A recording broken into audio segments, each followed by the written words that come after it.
কবিতা কেৱল আৱেগৰ অনুৰণন নহয়, কবিতাত প্ৰকাশ পায় কবিৰ জীৱন ব্যাখ্যা। কবিতা কবিৰ অভ্যন্তৰৰ এক বৰ্ণময় যাত্ৰা। এয়া কবি যুগলজ্যোতি বৰাৰ কবিতা, গছবোৰ তোমালোকৰ নহয়।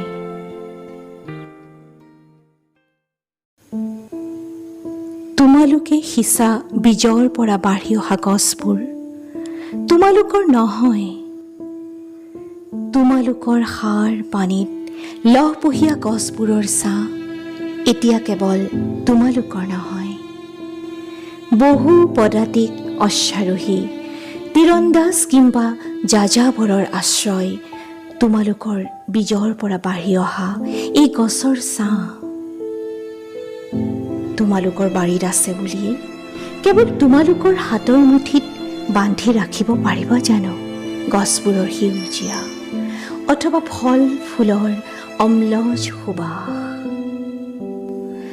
ঊৰ্ধ্বমুখী গছবোৰৰ দৃষ্টি আকাশ, ধুমুহা বৰষুণতো কোজা নহৈ সিহঁতে গণিছে অনাগত সময়ৰ সম্ভাৱনা।